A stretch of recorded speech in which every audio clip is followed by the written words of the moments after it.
बिस्मिल्लाहिर्रहमानिर्रहीम। अस्सलाम वालेकुम एवरीवन, कैसे हैं आप सब जी स्टूडेंट्स। आज हमारा चैप्टर 18 स्टार्ट हो जाएगा जनाब, वेरिएशन। जैसा कि आप सबको पता है चैप्टर नंबर 18.1 स्टार्ट करेंगे, थोड़ा सा इंट्रोडक्शन देंगे। 17 चैप्टर के तमाम लिंक जो है वो आपको डिस्क्रिप्शन में मिल जाएंगे। उसके MCQs भी सॉल्व करवाए और रिव्यू एक्सरसाइज को आपको एक्सप्लेन किया। आज आ जाते हैं आप चैप्टर नंबर 18 पे, जो आपके वेरिएशन का टॉपिक है। इसमें आपको रेशो एंड वेरिएशन में आपको बेटा बहुत सारी चीज़ें मिलेंगी। तो इसमें आपके पास जो है, पहले तो हम डेफिनेशन के अकॉर्डिंग अब सबसे स्टार्ट से लेकर चलेंगे। हम पहले पढ़ेंगे रेशो। पहले आपको पता होना चाहिए कि रेशो होता क्या है। नासुब रेशो बेटा टू क्वांटिटीज़ होती हैं, उनके बिटवीन जो रिलेशन होता है, या टू क्वांटिटीज़ के दरमियान जो फ़र्क या कंपैरिजन कर लो, कह सकते हो आप इसको मवाजना कहते हैं ना, कि दो क्वांटिटीज़ के दरमियान जो कंपैरिजन किया जाता है वो रेशो कहलाता है। किसी भी दो क्वांटिटीज़ के दरमियान जो है कंपैरिजन को रेशो कहते हैं। जैसे कि फॉर एग्जांपल ये 2:3, इसको पढ़ने का तरीका ये होता है, पहले आपको पढ़ना भी आना चाहिए। अगर आप कोई भी क्वेश्चन स्टार्ट करो तो आपको उसको रीड करना आना चाहिए, मैथ्स की टर्म को पता होना चाहिए कि आपने इसको पढ़ना कैसे है। 2:3 इसको पढ़ा जाता है 2:3। अब यहाँ पर ये आपके पास जो लेफ़्ट साइड पर 2 है ना बेटा, इसको कहते हैं एंटीसीडेंट। याद रखें, जो बातें बता रही हूँ ये MCQ का पार्ट कवर करती हैं। जब रिव्यू एक्सरसाइज पर आएंगे, MCQ सॉल्व करेंगे, तो छोटी छोटी बातें सारी आपको पता होनी चाहिए। सबसे पहले आपके पास ये 2 लेफ़्ट साइड पर है, इसको कहते हैं एंटीसीडेंट। ठीक है बच्चे, सीडेंट कहते हैं, एंटीसीडेंट। और ये जैसे जो आपके पास ये 2:3, देखो ये होता क्या है बेसिकली, न्यूमरेटर अपॉन डिनोमिनेटर है 2/3। आप सबको पता है 2 जो है वो आपके पास न्यूमरेटर है, और D जो है वो आपके पास 3 जो है वो आपके पास डिनोमिनेटर है। ठीक है, ये फ्रैक्शन है ना 2/3, तो इसको आप इस तरह 2/2:3 भी लिख सकते हो ना, 2:3। तो बेसिकली ये न्यूमरेटर अपॉन डिनोमिनेटर है। न्यूमरेटर जो है वो एंटीसीडेंट कहलाता है, और जो ये 3 डिनोमिनेटर है आपके पास, इसको आप कहते हैं कॉन्सिक्वेंट, QUENT। ठीक है, इसे कॉन्सिक्वेंट कहते हैं। तो 2 जो है वो न्यूमरेटर है, 3 डिनोमिनेटर है, तो इसको किस तरह लिख सकते हैं, फ्रैक्शन फॉर्म में 2:3। ठीक है बेटा, ये चीज़ आपको समझ में आ गई यहाँ तक। अब आपने यहाँ पर क्या करना होता है, इसको बिल्कुल सिंपलेस्ट फॉर्म में लेकर आना होता है। बिल्कुल सिंपलेस्ट फॉर्म में बाज़ दफ़ा ऐसा होता है कि इसमें कन्वर्जेंस भी आती हैं, जैसा कि आपको ये आगे जाके कन्वर्जेंस आएंगी, तो रेशियो प्रोपोर्शन के अकॉर्डिंग, थोड़ा प्रोपोर्शन को भी मैं डिस्कस करूँगी यहाँ पर। लेकिन फ़िलहाल अभी मैं आपको ये रेशो का बताती हूँ कि इसमें कन्वर्जेंस कौन कौन सी होती हैं। थोड़ा सा सॉल्व करके भी बता देती हूँ, थोड़ी एग्जांपल के जरिए, ताकि आप लोगों को सही से पता चल जाए कि इसको आपने किस तरीके से कट करना है, सिंपलेस्ट फॉर्म में कैसे लेकर आना है। फॉर एग्जांपल आपके पास कुछ भी ले लेती हूँ, 40:8 ले लेती हूँ जैसा कि मैं। ठीक है, अब इन दोनों क्वांटिटीज़ के दरमियान जो है वो आपने रेशो, ये तो सिंपल है, इसमें कोई किलोग्राम, कोई सेंटीमीटर, कोई आवर्स, कोई मिनट, कोई डे, कोई यूनिट नहीं लगा हुआ। सिंपल कटिंग करना पहले समझा रही हूँ, स्टेप बाय स्टेप लेकर चलूँगी। अगर मैथ्स कमज़ोर है, वीक है, तो स्टेप बाय स्टेप आपको समझ में आए। 40:8 लिखा हुआ है ना, अब आपने इसको सिंपलेस्ट फॉर्म में किसी भी एक टेबल से काटना है जो दोनों में आता हो। बहुत आसानी, छोटा छोटा लेकर चलें। आप 2 के टेबल से भी कर सकते हो, स्टार्ट 8 के टेबल से भी कर सकते हो। यहाँ 8 है, यहाँ 40, तो आप 8 1 जा 8 और 8 5 जा 40 भी कर सकते हो। नहीं समझ आता, 2 के टेबल से डिवाइड कर देख लो, जितना आपको आसान लगे उसके अकॉर्डिंग देखें। 2 का टेबल जब 2 टाइम पढ़ूंगी तो 4 आता है, 0 इज एडेड हेयर। 2 का टेबल 4 टाइम पढ़ो, जो न्यूमरेटर के पास रखोगे वही डिनोमिनेटर, दोनों को सेम टेबल से काटना है। सिंपलेस्ट फॉर्म में 2 से स्टार्ट करो, 3 आ जाओ, 3 नहीं 4 नहीं आता, 5, जितना सिंपल लेकर चलोगे। अच्छा मैथ है, डायरेक्ट 8 से काट दो, नो इशू। 2 का टेबल 10 टाइम पढ़ोगे तो 20 आता है, 2 का टेबल 2 टाइम पढ़ेंगे तो 4 आता है। 2 का टेबल 5 टाइम पढ़ूंगी तो 2 आता है, 2 1 जा 2। तो मैंने इन सबको 2 से काट दिया। अगर मैं इसको डायरेक्ट बेटा इस तरह काट देती, देखो 40:8 है, अगर मैं कहूँ 8 1 जा 8 और 8 आपके पास आता है 5 जार 40, तो 5:1 का रेशो आता है इसको सॉल्व करने पर। ठीक है, सिंपल। आप इसमें भी 5:1 आया, ये सिंपलेस्ट फॉर्म से लेकर फिर हमने डिवाइड करते गए 2 से। इसको मैंने डायरेक्ट डिवाइड किया है, डिवाइड बाय 5। इसको मैंने डिवाइड किया है, डिवाइड बाय 2। ठीक है, चलें, ये तो आपको समझ आ गया कि आपने इस तरह किस तरह करना है। एक और बता देती हूँ, बाज़ दफ़ा ऐसा भी होता है, एग्जांपल के तौर पे मेरा बच्चा ऐसा होता है कि बाज़ दफ़ा कोई एक टेबल से कट रहा होता है, फिर दूसरे से कट रहा होता है, ज़रूरी नहीं कि वो एक ही टेबल से कटेगा। मैं क्या लूँ यहाँ पर, मैं ले लेती हूँ 105। देखो, अब आप कर देखो, ये 210 है, ये 105 है। अगर देखा जाए तो ये कौन से टेबल से कटेगा। अगर मैं यहाँ पर 5 का टेबल लगा देती हूँ, 5 का टेबल मैं लगाऊँ यहाँ पर, 5 यहाँ 5 है ना, तो यकीनन 5 का टेबल ही लगेगा। कर देख लिया करें, 2 तो लगेगा ही नहीं। देखो 2 का टेबल, जब मैं 5 का टेबल 4 टाइम लगाऊंगी तो 20 आएगा, ये 21 है, 1 इसको दे देगा तो ये तो 10 हो जाएगा ना। फाइव का टेबल जब 2 टाइम पढ़ूंगी मैं तो मेरे पास आ जाएगा 10, 5 2 ज़ा 10। अब मैं 5 का टेबल जब 2 टाइम पढ़ूंगी 10 आता है, 5 1 ज़ा 5। अब ये 21 है, इवन नंबर लास्ट में आ रहा है, सॉरी ऑड नंबर आ रहा है, और ये 42, ये तो 2 से कट जाएगा पर 21 नहीं कटेगा। तो हमें यहाँ पर एक ऐसा टेबल लगाना पड़ेगा कि इसको पहले मैंने कहाँ से किया, इसको मैंने किया डिवाइड बाय 5। यहाँ पे वो टेबल लगाना पड़ेगा जिसमें 21 भी आता हो और 42 भी आता हो। तो ऐसा कौन सा टेबल है कि मैं इसको काटूँ कि 21 आ जाए और यहाँ काटूँ तो मेरे पास 42 आए। सिंपल सी बात है, जब मैं यहाँ पर 7 का टेबल लगाऊंगी, 7 3 ज़ा 21, और 7 का टेबल मैं यहाँ लगाऊंगी 6 टाइम तो 42 आता है। तो मैंने डिवाइड किया इसको 7 से। अब याद रखो, मेरे कहने का मकसद ये है, जिसको डिनोमिनेटर से काट रहे हो, न्यूमिनेटर को डिनोमिनेटर में भी वही टेबल लगेगा। ये नहीं कि न्यूमिनेटर को अलग काट दिया और डिनोमिनेटर को अलग काट दिया, ऐसा नहीं करना, सेम टेबल से करना है। ठीक है जी, यहाँ आ जाइए। अब ये 6 और 3 हो गया। अब क्या करें, अब हम इसको अगर 3 से कर लें, सिंपल तो हमारा कट सकता है ना। 3 1 ज़ा 3, 3 2 ज़ा 6, तो मैंने इसको डिवाइड किया 3 से। अब आपने देखा यहाँ पर, यहाँ तो एक ही टेबल से हो रहा था, हमने काट दिया 2 से, 8 से भी हो रहा था। यहाँ पहले 5 से हुआ, फिर 7 से हुआ, फिर सिंपलेस्ट फॉर्म आ गई 2:1। इसके आगे ये सॉल्व नहीं होगा, ये यहीं पर आके स्टॉप हो जाएगा। तो हमें बिल्कुल रेशो में बिल्कुल सिंपलेस्ट फॉर्म लानी होती है। ठीक है, ये समझाने का मकसद था। तो ये चीज़ आपको समझ में आ गई है। मैं थोड़ा सा आपको इसमें थोड़ा सा आउटकम्स दूंगी इस चैप्टर के, कि क्या क्या चीज़ें आ सकती हैं इस चैप्टर में, हमने पढ़ना क्या क्या है, पहले मैं आपको वो बताऊँगी, फिर उसके बाद हम थोड़ा सा आगे बढ़ेंगे। ये तो हमने रेशो कर लिया, मैं थोड़ा सा आपको प्रोपोर्शन के बारे में बताती हूँ, फिर उसके बाद हम थोड़ा सा आगे बढ़ते हैं। मैं इसको मिटा लूँ यहाँ से, फिर हम आ जाते हैं अपने प्रोपोर्शन के ऊपर। जी जनाब, अब रेशो में हमने पढ़ना क्या क्या है, इसमें क्या क्या हमारे पास चीज़ें आ सकती हैं। बेटे रेशो में हमारे पास यहाँ पर जो चीज़ें आएंगी वो मैं यहाँ लिखती जाती हूँ। रेशो में हमारे पास जो है वो डुप्लीकेट रेशो भी आ सकता है। तो आप लोग सारी चीज़ें लिखते जाएँ, डुप्लीकेट रेशो, ताकि मैं बाद में जब आप लोगों को पढ़ाऊँ स्टेप बाय स्टेप जो चीज़ें आती जाएंगी वो आपको बताती जाएंगे। डुप्लीकेट रेशो ये आ सकता है। फिर रेशो के अंदर आपके पास है मेरा बेटा सब डुप्लीकेट रेशो आ सकता। थोड़ा सा लेंदी हो जाएगा लेक्चर, लेकिन इंशाल्लाह आप लोगों को अच्छी तरह बेसिक से समझाएंगे। सब डुप्लीकेट रेशो जो कि आप लोग अपनी प्रीवियस क्लासेस में पढ़कर आ चुके हैं। देखो, सब डुप्लीकेट रेशो 2 दफ़ा सब लिख दिया मैंने। सब डुप्लीकेट रेशो आएगा। इसके अलावा एक और रेशो भी होता है, ये तो हो गया सब डुप्लीकेट रेशो। एक होता है ट्रिप्लीकेट रेशो। ये कैसे निकलेंगे, किस तरह होगा, इस पर भी ये क्लास बनाएंगे। फिलहाल से मैं आपको समझा रही हूँ है क्या। अगर हम बात कर रहे हैं प्रोपोर्शन की, तो प्रोपोर्शन में हमारे पास क्या क्या चीज़ें आएंगी। फ़िलहाल प्रोपोर्शन है क्या, जैसे कि 4 क्वांटिटीज़ का सम है ना। देखो, A:B is proportionate to C:D। पहले प्रोपोर्शनेट बाद में लगाती हूँ, पहले मैं आपको समझा दूँगी है क्या। C:D, देखो इसको यूँ पढ़ते हैं, 4 क्वांटिटीज़ का जो सम है ना बेटा, इन दोनों का सम इक्वल आएगा। फिर होता कैसे है, ये जो अंदर की वैल्यूज़ होती हैं ना, ये प्रोडक्ट ऑफ मीन होती हैं, और जो बाहर की वैल्यूज़ होती हैं ये प्रोडक्ट ऑफ एक्सट्रीम होती हैं। ये अंदर वाली जो वैल्यूज़ को कहते हैं प्रोडक्ट ऑफ मीन, और जो बाहर वाली होती हैं इनको कहते हैं प्रोडक्ट ऑफ एक्सट्रीम। तो ये आप लोग सारी चीज़ें लिखते रहा करें, ठीक है जी।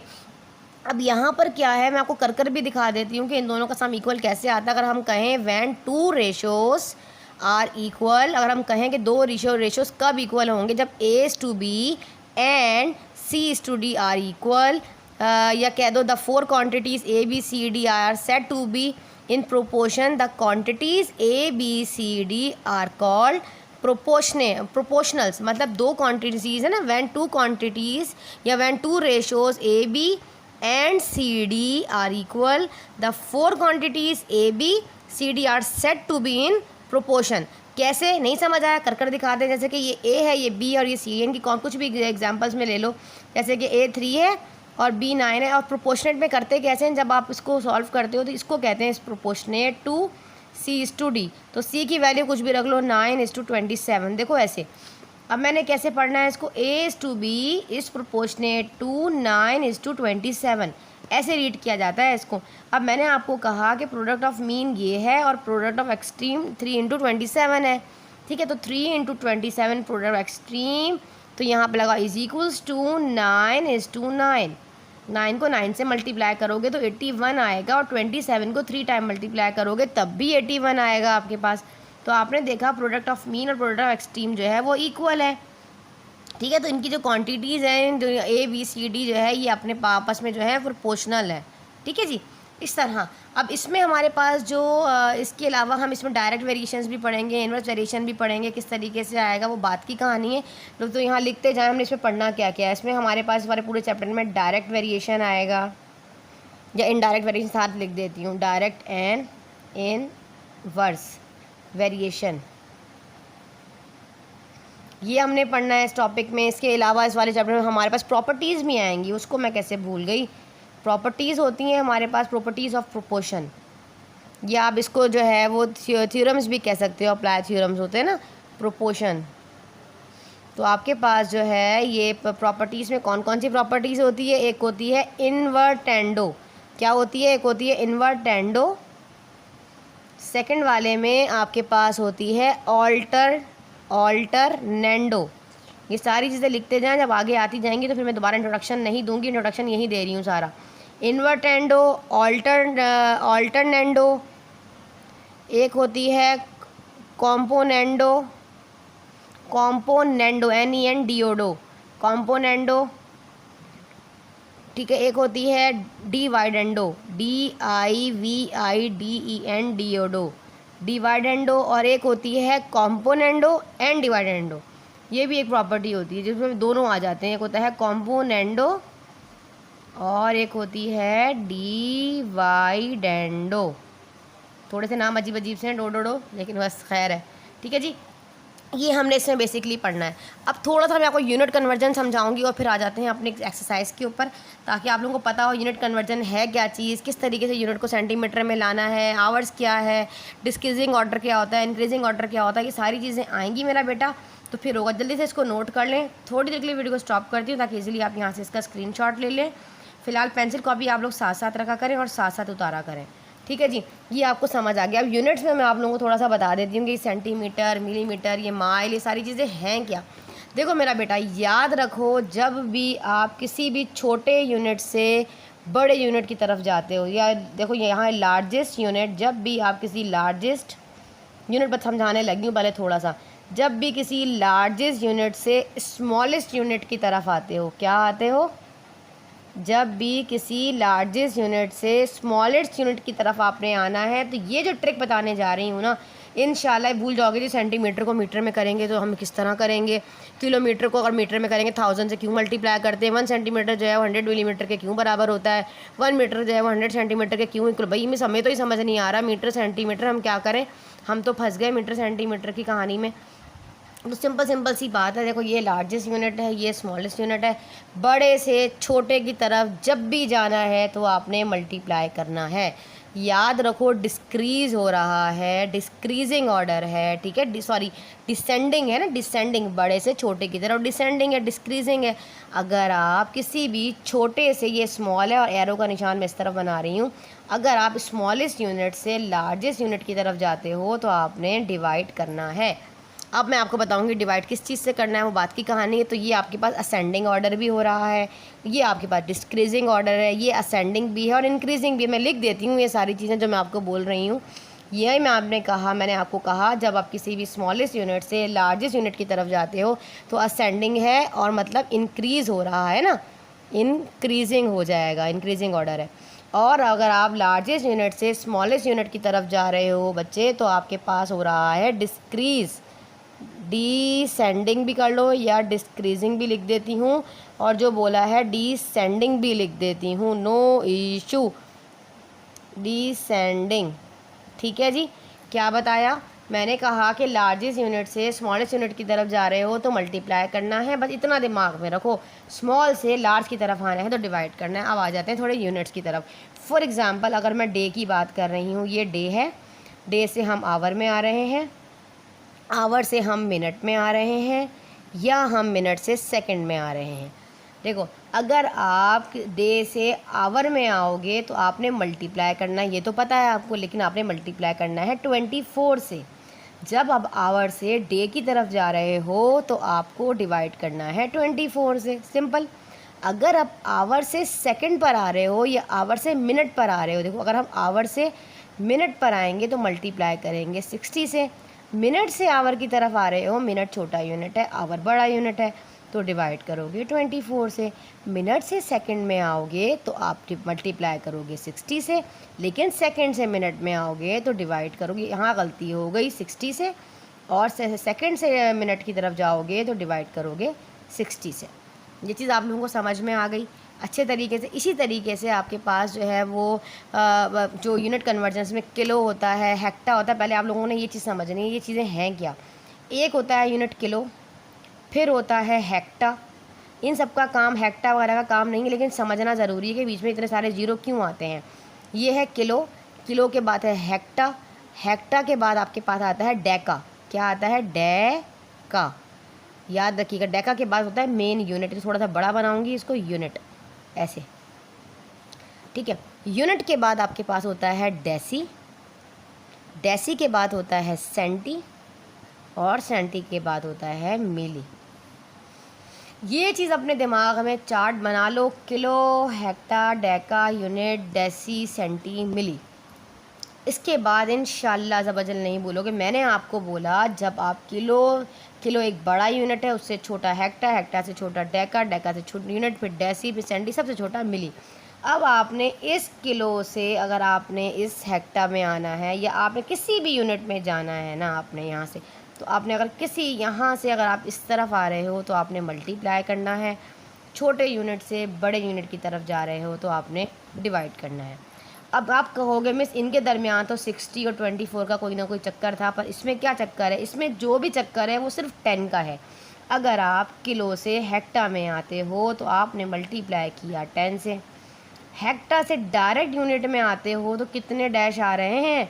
2, तो आपने मल्टीप्लाई करना है 100 से, ठीक है। एक एक ज़ीरो बढ़ाते जाओगे।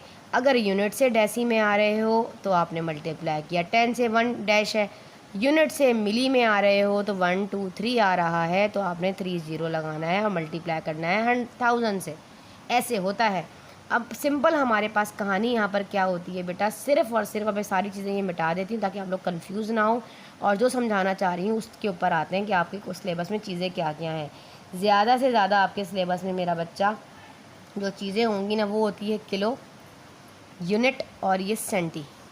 यही होता है ना, सेंटीमीटर होता है, यूनिट, यूनिट में कोई भी चीज़ आ सकती है, मास भी आ सकता है, किलोग्राम वगैरह ना। लेंथ होती है मीटर किलोमीटर दे दी गई होती है। अगर वेट की बात कर रहा है तो किलोग्राम दे दिया गया होगा। अगर वो कैपेसिटी की बात, वॉल्यूम की बात कर रहा है तो किलोमीटर, किलोमीटर कह दिया, किलो लीटर दे देगा। अब करना क्या है, देखो इनमें समझ में आ गया, यहाँ से यहाँ तक गए तो मल्टीप्लाई किया, इधर से इस तरफ आए तो डिवाइड किया। ये कहानी आप लोगों को बहुत अच्छा समझ में आ गई।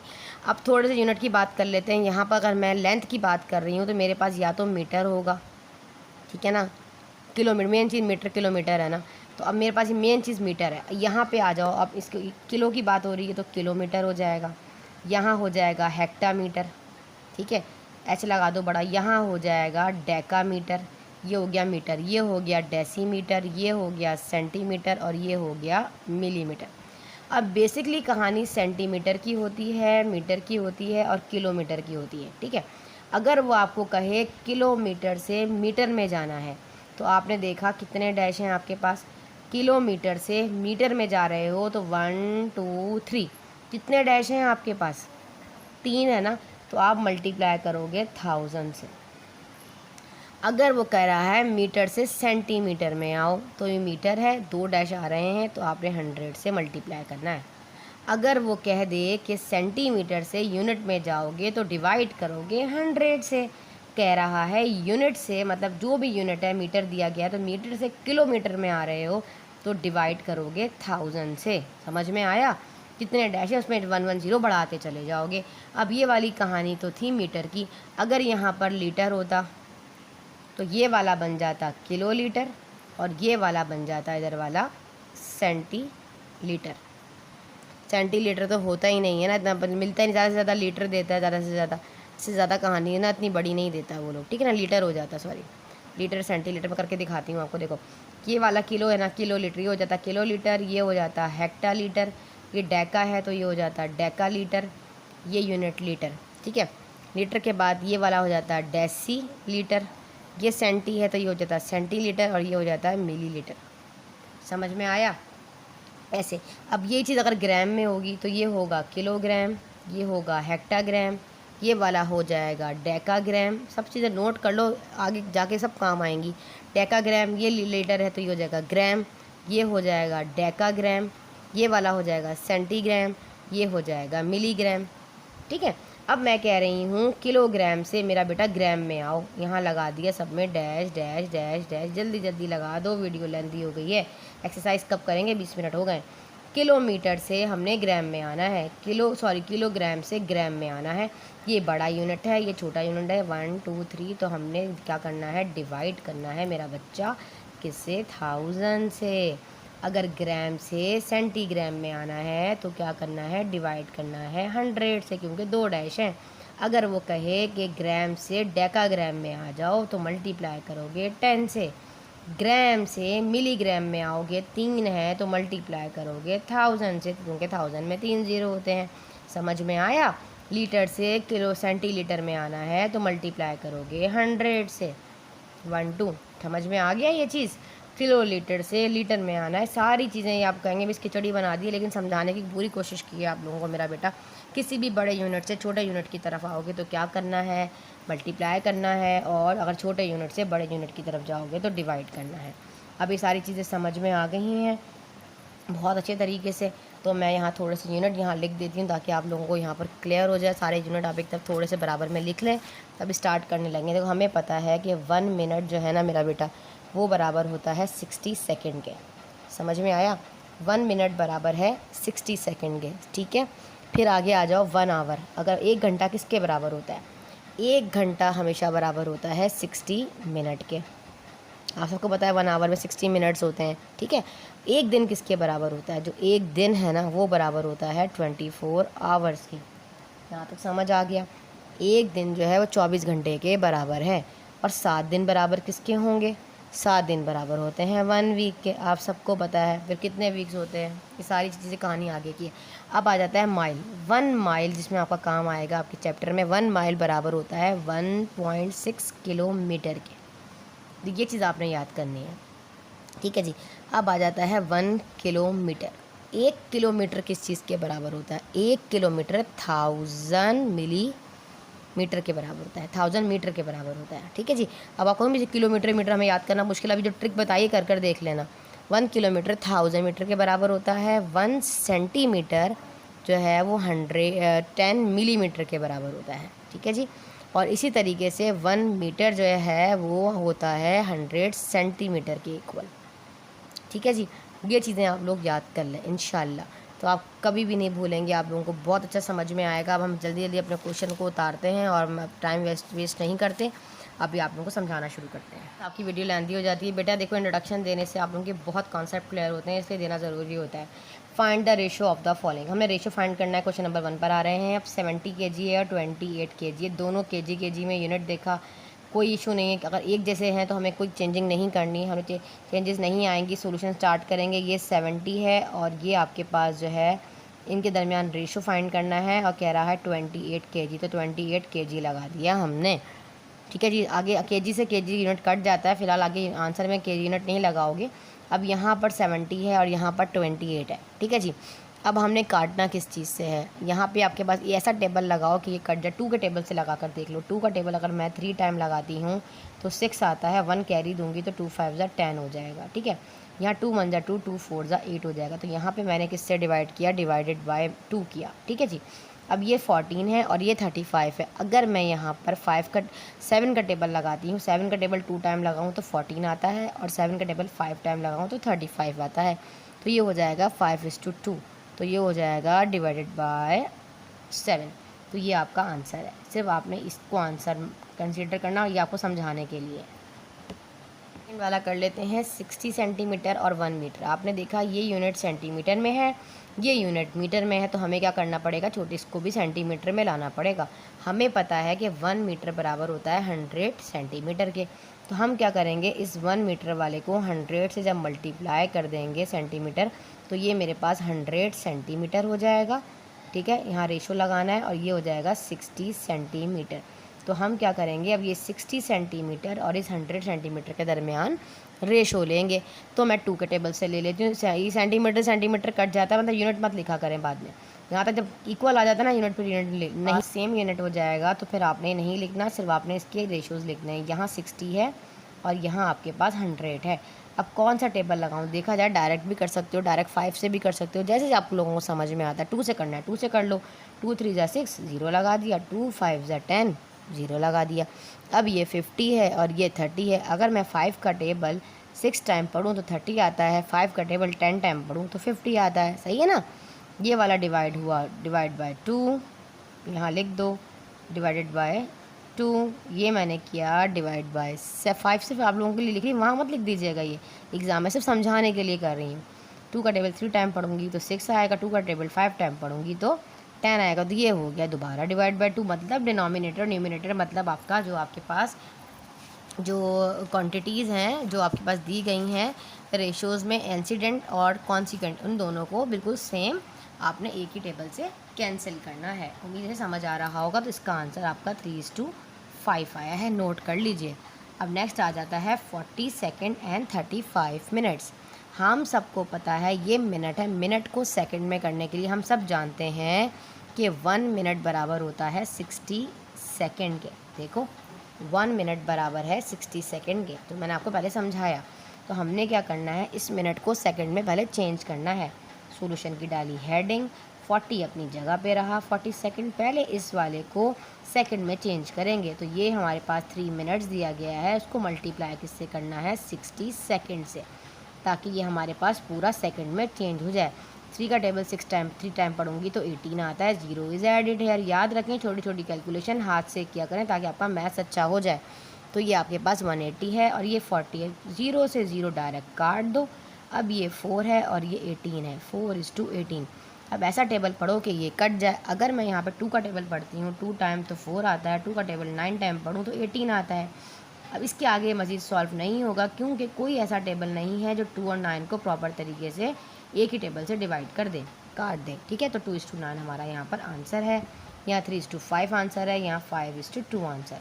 उम्मीद करती हूँ बहुत अच्छा समझ में आया होगा। जल्दी से नोट करें, करते हैं क्वेश्चन नंबर 2। जनाब क्वेश्चन नंबर 2, अब कंफ्यूज करने वाले क्वेश्चंस आ चुके हैं, रेशो करना आ गया है, बढ़ते हैं आगे। क्वेश्चन नंबर 2 है, एक फैक्ट्री है ना, फैक्ट्री देयर आर 120 वर्कर्स, वहाँ पर 120 वर्कर्स काम कर रहे हैं, इन विच 45 आर वुमेन। उसमें से कह रहा है कि 45 जो हैं 45 वुमेन्स हैं, एंड रिमेनिंग आर मैन, बाकी जो बचे वो क्या हैं, मैन है। आप खुद बताओ, सोल्यूशन तो हमारा यहीं पर ही थोड़ा बहुत हो गया। वो कह रहा है 120 जो है टोटल हैं, जिसमें से 45 जो है वो लड़कियां हैं, औरतें हैं, गर्ल्स हैं, जो भी हैं वुमेन्स हैं। अब बाकी कितने बचे, जब 120 में से 45 को माइनस कर दोगे तो 75 आ जाएगा ना, तो उसका मतलब 75 तो मैन है। यही पता चल गया हमें। आगे क्या कह रहा है, फाइंड द रेशोज़। अब रेशोज़ फाइंड किसके अंदर करने हैं, पहला कहता है मैन टू वुमेन। सोल्यूशन करते जाएंगे 1 बाय 1, क्वेश्चन बार बार नहीं उतारूंगी, ऑलरेडी ऊपर उतार लिए। कंडीशंस दी गई है मैन टू वुमेन। अब कह रहा है मैन टू वुमेन, मैन और वुमेन के दरमियान रेशो करना है। मैन कितने निकले हैं, अभी हमने निकाले 75, वुमेन कितनी दी गई थी 45। ऐसा कौन सा टेबल है जो लगेगा, अगर मैं यहाँ पर लगा दूँ 5 का टेबल, 5 9 ज़ार 45, 5 का टेबल 1 टाइम लगाऊँ तो 7 आता है, 1 कैरी दूंगी तो 15 हो गया, 5 3 ज़ार 15, 13 नहीं, यहाँ पे 5 का टेबल 1 टाइम लगाऊंगी, 5 2 कैरी जाएगा तो ये 25 हो जाएगा। और 5 का टेबल जब मैं 5 टाइम पढ़ूंगी तो 25 आएगा, सॉरी यहाँ गलती हो गई थी। ठीक है, तो यहाँ पे क्या आएगा आपके पास 15:9, 15 है और 9 है, तो कहाँ से कटेगा, ये कटेगा यहाँ पर 3 से, 3 3 ज़ार 9, 3 5 ज़ार 15, तो 5:3 आपका फर्स्ट वाले का आंसर है। सेकंड वाली कंडीशन है man to women, women to man. अब वुमेन इधर आ जाएगा और मैन इधर चला जाएगा। वुमेन कितनी है, हमारे पास दी गई हैं 45 और वुमेन दिए गए, मैन दिए गए हैं 75 जो हमने निकाले हैं। कैसे करेंगे, यहाँ पर भी 5 का टेबल 9 टाइम लगाएंगे तो 45, 5 का टेबल 1 टाइम लगाया तो 5, 2 कैरी गया तो 25 हो गया, 5 5 ज़ार 25। 3 का टेबल लगाएंगे, 3 3 ज़ार 9, 3 5 ज़ार 15, 3:5 हमारा यहाँ आंसर है। जल्दी से नोट कर लें, फिर हम करते हैं इसका थर्ड पार्ट। ठीक है जी, जल्दी जल्दी करते जाते हैं, इंट्रोडक्शन बहुत ज़्यादा लेंदी हो गया था हमारा आज। थर्ड का सोल्यूशन हमारे पास कह रहा है मैं वुमेन टू टोटल वर्कर्स। पहले कह रहा है वुमेन ले लो और कह रहा है टोटल वर्कर्स ले लो, तो टोटल वर्कर्स, ठीक है जी। अब टोटल मैन वुमेन कितनी है हमारे पास पता है आपको 45 थी, टोटल वर्कर्स दे दिए गए हैं 120। हम इसका रेशो करेंगे, यहाँ पे 45 है, यहाँ आपके पास 120 है। 5 के टेबल से काट सकते हो, काटना चाहो तो काट लो। वुमेन कह रहा है ना, पहले थर्ड वाले में कह रहा है पहले वुमेन कितनी 45, ठीक है। तो हम ये काटेंगे, 5 का टेबल 9 टाइम लगाएंगे तो 45 आएगा। 5 का टेबल 2 टाइम लगाएंगे 10 आएगा, 2 ऊपर चला जाएगा तो 5 4 ज़ार। अच्छा यहाँ पे देखो सिंपल, तो 2 हाँ 4 4 ज़ार 20 हो जाएगा, ठीक है। ये 9 है और ये 25 है, तो 3 का टेबल 3 टाइम लगाएंगे तो 9 आएगा और 3 का टेबल 8 टाइम लगाएंगे तो 24 आएगा। 3:8 इसका रेशो आ रहा है, ठीक है जी।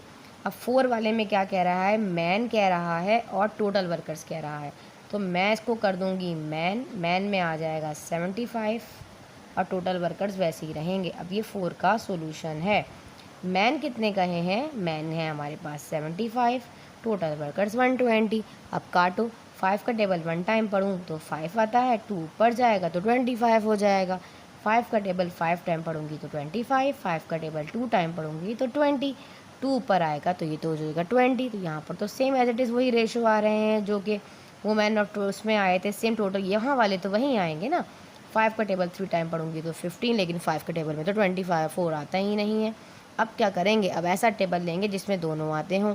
अगर मैं ले लूँ 3 का टेबल 5 टाइम पढ़ूँ तो 15 आता है, और 3 का टेबल मैं पढ़ूँ 28 टाइम पढ़ूँ तो 24 आता है। चलिए जी 5:8। क्वेश्चन नंबर 2 भी हमने कर लिया फाइनली। अब हम करते हैं क्वेश्चन नंबर 3। क्वेश्चन नंबर 3 है, इफ़ 5 ब्रैकेट में 4x माइनस 2y एक इक्वेशन दी गई है is equals to 3x minus 4y, find करें x इज टू वाई। इसमें से x इज टू वाई को हमें फाइंड करना है, ठीक है। अब हमारे पास ये पूरी टर्म x है और ये हमारे पास y है। पहले थोड़ा सॉल्व कर लेते हैं इसको। ये सॉल्व नहीं है क्योंकि बराबर में 5 आ रहा है यहाँ पर, ठीक है। जब 5 का टेबल 4 टाइम पढ़ोगे तो आएगा 20 और हो जाएगा x, और 5 का टेबल 2 टाइम पढ़ोगे तो 5 2 ज़ार हो जाएगा 10 और लगा दोगे y। ये तो आप सबको पता है ना, अलजेब्रिक एक्सप्रेशंस वाला सारा तो आप लोगों को आता है करना, बेसिक कर आ चुके हो 9 क्लास में। ये सेम एज इट इज़ रहेगा। अब ये हमारे पास क्या है, न्यूमरेटर है, ये डिनोमिनेटर, ये x है, ये y है, ऐसे ही है ना। क्या करेंगे, x वाले एक तरफ करेंगे, y वाले एक तरफ करेंगे, क्योंकि हमें पहले x y की वैल्यू फाइंड करनी है। तो ये 20x है, ये वाला 3x लेफ़्ट साइड पर जाकर माइनस का हो जाएगा। ये वाला माइनस का 4x फ़िलहाल y अपनी जगह पर ही है फ़िलहाल, लेकिन ये वाला माइनस वहाँ आकर 10y हो जाएगा, ठीक है। अब ये प्लस है, ये माइनस है, प्लस माइनस क्या होता है, माइनस होता है। 20 में से जब 3 को माइनस करोगे तो आ जाएगा 17x। साइन आती है बढ़ेगी, दोनों में से बड़ा है 20, 20 के आगे लगा है प्लस तो नहीं लगाते। हमें पता है किसी के भी आगे कोई नंबर साइन नहीं है तो प्लस है। ये है प्लस, ये है माइनस, प्लस माइनस होता है माइनस। 10 में से 4 गया, बचा कितना 6। साइन आती है बढ़ेगी, दोनों में से बड़ा 10 है, 10 के आगे लगा है प्लस नहीं लगाते। अब यहाँ पर 17x है और यहाँ पर 16। अब हमें क्या करना है, हमें रेशो फाइंड करना है x और y का। x अपनी जगह पर है, अब ये वहाँ पर जो है y 6 अपनी जगह पर है। अब ये y को इधर ले आएगा, मल्टीप्लाई में है, यहाँ डिवाइड हो जाएगा। ये 17 मल्टीप्लाई है, वहाँ जाकर डिवाइड हो जाएगा, तो ये हो जाएगा 6/17। हमें तो फ्रैक्शन में नहीं चाहिए, हमें तो रेशो में चाहिए। हमें पता है न्यूमरेटर जो है वो 6 है और डिनोमिनेटर 7 है, ये कॉन्स्टेंट है और ये आपके पास इंसिडेंट है। तो 6:17 आपका आंसर आया है। जल्दी से नोट कर लो, फिर करते हैं क्वेश्चन। जी जनाब, क्वेश्चन नंबर 4 आपके पास है, फाइंड द वैल्यू ऑफ ए की वैल्यू फाइंड करनी है। If the ratio 3a + 4 is to 2a + 5 of equals to 4:3। अच्छा, फर्स्ट वाला यहाँ आ जाए, सोल्यूशन की हेडिंग डालिए। 3a + 4 क्या कह रहा है, बरा इस टू 2a + 5 बराबर किसके है, इज इक्वल्स टू 4:3। पहले पूरी इक्वेशन बना लिया करें, ऐसे समझ आ गया। अब हमें क्या करना है, यहाँ पे हो जाएगा जिन्ना ये डिवाइड हो रहा है ना, या अगर इसको डिनोमिनेटर में करूँ, किस तरह करूँगी, देखो मुझे पता है ये न्यूमरेटर है और ये डिनोमिनेटर है। 3a + 4 ये हो जाएगा डिवाइड 2a + 5, इस फॉर्म में ले आओ, फ्रैक्शन की फॉर्म में। ये हो जाएगा 4/3, हम सबको पता है। यहाँ हो रहा है क्रॉस मल्टीप्लाई, क्रॉस होता है तो ये हो जाएगा 3a + 4 और ये हो जाएगा 4 2a + 5। यहाँ क्या करना है, ब्रैकेट को ओपन करना है, 3 को 3 टाइम मल्टीप्लाई करो तो आता है 9a और 3 4 जा हो जाएगा 12। इसके आगे a इसलिए आया क्योंकि इसके बराबर में वेरिएबल लगा था। 4 को 2 टाइम मल्टीप्लाई करो 8, वेरिएबल 7 आएगा, बीच में है प्लस। 4 को 5 टाइम मल्टीप्लाई करो तो आया 20। समझ में आया। अब जिसको फाइंड करना है, हमें तो a फाइंड करना है ना, तो हम क्या करेंगे, a वालों को 9 बोलेगा 8 को मेरे पास आ जाओ, ये 9 है, ये प्लस का 8 है, यहाँ आकर माइनस का 8 हो जाएगा, और ये आपके पास 20 है, प्लस का 12 वहाँ जाकर माइनस का 12 हो जाएगा। 9 में से 8 माइनस करोगे तो a आएगा, सिंपल 1 आ जाएगा। 20 में से 12 को माइनस करोगे तो 8 आ जाएगा। आ गई ना a की वैल्यू 8। बड़े मज़े के सवाल आते हैं, अगर इंटरेस्ट लेकर करोगे ना तो इंशाल्लाह बहुत मज़ा आएगा। चलो जी, ये हो गया क्वेश्चन नंबर आपके पास 4। अब हम कर लेते हैं इसका क्वेश्चन नंबर 5। जी जनाब, क्वेश्चन नंबर 5 है, what number must be added, ऐसा कौन सा नंबर ऐड किया जाए टू ईच टर्म, दोनों टर्म्स में, for the ratio 5:27 to make is equals to 1 के इक्वल। कर देखते हैं जी, आ जाओ जी।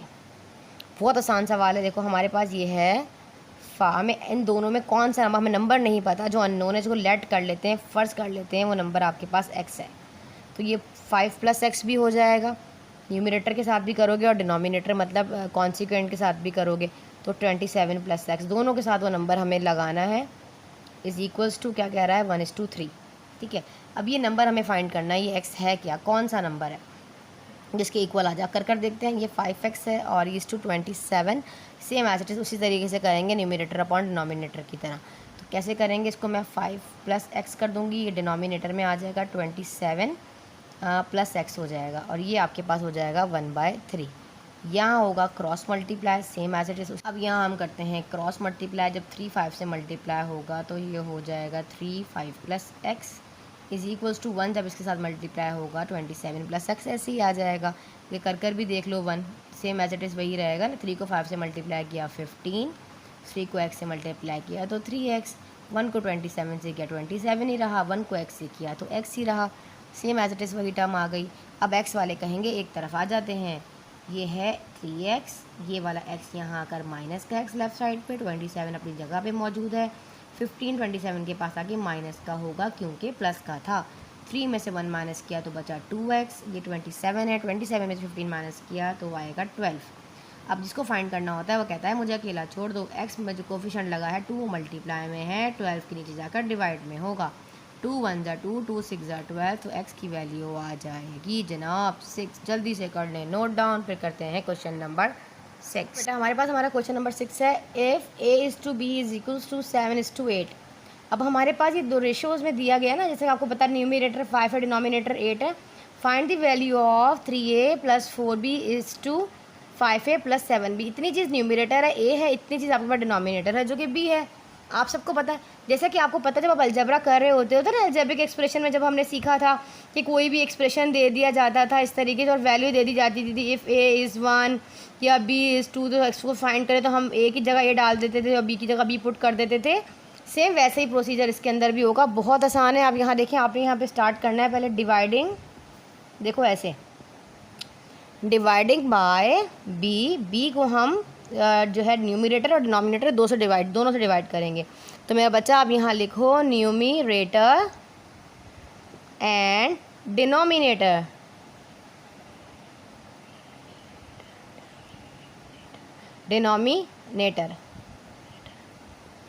ठीक है, न्यूमरेटर के साथ भी और डिनोमिनेटर के साथ भी, ठीक है ना। अच्छा जी, अब आपके पास 3a + 4b, देखो इस तरह इसको इस तरह भी कर सकते हो, +4b डिवाइडेड बाय b, और ऐसे 5a + 7b divided by b। ऐसे थोड़ा सा कैलकुलेशन में ना आपको थोड़ा मसला होगा, तो इसको इस तरह खोल के ऐसे लिख दो, देखो यूँ 3a + 4b divided by b, ये हो गया पूरा न्यूमरेटर वाला पार्ट, क्योंकि ये स्लैश का मतलब डिवाइड है, ठीक है। फिर है 5a + 7b divided by b, ठीक है, ये न्यूमरेटर हो गया, ये डिनोमिनेटर हो गया। यहाँ तक समझ आया। अब थोड़ा सा मैं इसको ओपन करके यहाँ करती हूँ, नेक्स्ट स्टेप इसका, यहाँ आ जाइए। अब ये जो 3 है ना, ये जो b है, ये इस टर्म के पास भी और इस टर्म के पास भी है, तो हम दोनों टर्म के साथ लगाएंगे ना, तो ये हो जाएगा a/b, बीच में 4 है और ये हो जाएगा b/b, ऐसे डिवाइडेड बाय, इसलिए मैंने इस तरह किया था ताकि आपको आसानी हो जाए। अब ये 5a है ना, 5a/b और यहाँ पर 7b/b, तो आप यहाँ देख रहे हो यहाँ पर b से b कैंसिल हो रहा है बच्चे, ये वाला भी इससे कट जाएगा, ये भी इससे कट जाएगा, बाकी जो बचेगा वो फिलहाल लिख देंगे। हमारे पास बचेगा 3, यहाँ तक समझ आया, कटिंग हो गई। अब आप देखो, अब ये जो a और b की कहानी दी गई थी ना, if a is 5 and b is 8, तो यहाँ हमने पुट करना है। a में हम लिख देंगे यहाँ पर 5 और b में हम लिखेंगे 8, बीच में है +4, 5, a में है 5, b में है 8 और प्लस का 7। अब आपको पता है इससे मल्टीप्लाई होगा, जब 3 5 से मल्टीप्लाई होगा तो 3 5 यहाँ से 3 5 और 15 हो जाएगा, और डिनोमिनेटर में आपके पास नीचे जो है वो 8 है, यहाँ प्लस का 7 है। ठीक है, इतनी चीज़ आप लोगों ने कर ली। अब नेक्स्ट स्टेप, नीचे वाला डिनोमिनेटर को सॉल्व करेंगे। डिवाइड 5 को 5 टाइम मल्टीप्लाई करो तो आता है 25, डिनोमिनेटर में 8 आ जाएगा और प्लस का 7। अगर ये वाला स्लैश मतलब डिवाइड अगर दोनों के नीचे लगाना है, हमें पता है इसके नीचे क्या है, 1 है। आपको पता है ना एलसीएम लेने का तरीका तो आपको आता है। आप 7 को 8 टाइम मल्टीप्लाई करोगे तो ये लाइन पूरे के नीचे आ जाएगी, देखो ऐसे। नेक्स्ट स्टेप, यहाँ आ जाओ, ये वाला 8 इस 7 से पहले 15 अपनी जगह पर रहेगा, देखो। अब ये वाला 8 इस 7 से जब मल्टीप्लाई होगा ना बच्चे यहाँ पे, तो ये 32 हो जाएगा, प्लस का 32 और डिवाइडेड बाय 8 पूरे के नीचे आ जाएगा। ये एलसीएम का मेथड होता है। डिवाइड का निशान लगाया, 25 अपनी जगह पर है। इसी तरीके से इस 8 को इस 7 से मल्टीप्लाई करो। जब आप 8 7 से मल्टीप्लाई करोगे तो आपके पास क्या आता है, 56 आता है ना, डिवाइडेड बाय 8 हो गया। अब इन दोनों के डिनोमिनेटर 8 है तो ये आपस में कैंसिल हो जाएंगे। ऊपर हमारे पास बचा 32 5। एक स्टेप और करना चाहो लिख कर भी कर सकते हो और डायरेक्ट भी कर सकते हो। यहाँ पर 15 है, यहाँ पर 32 है। 15 में जब 32 प्लस करोगे तो 47 आता है। 56 में जब 25 को प्लस करते हो तो आपके पास 81 आता है। तो यही आपका आंसर है। ठीक है जी, पेंसिल कॉपी साथ साथ रखा करें, साथ साथ सॉल्व किया करें। बहुत आसान है। इसे डिवाइड का निशान लगाना चाहो ऐसे करके लगाओ, इस तरह करोगे तो आसानी हो जाएगी वैल्यूज़ को पुट करने में। ठीक है जी, अब हम कर लेते हैं क्वेश्चन नंबर 7। इसके 4 पार्ट्स हैं, स्टेप बाय स्टेप सब करेंगे। 5 पार्ट्स, सॉरी, नोट कीजिए, आगे बढ़ते हैं। हमारे पास हमारा क्वेश्चन नंबर 7 है। इसमें find the value of x in the following. ये आपके पास कुछ पार्ट्स हैं। फर्स्ट पार्ट करने लगे हैं 7 क्वेश्चन का। अब आपके पास ये पता है आपको 2x + 5, ये a है, ये b है, ये c है, ये d है। तो हम इसको किस तरह पढ़ेंगे, a is to b is proportionate to c is to d। आप सबको पता है कि यहाँ इसका मतलब इक्वल होता है ना, इक्वल्स टू होता है। ये भी पता है, आप इस तरह भी कर सकते हो a b, और आप यहाँ चीज़ आपको जैसे कि मैंने बताया था a is to b is equals to c is to d।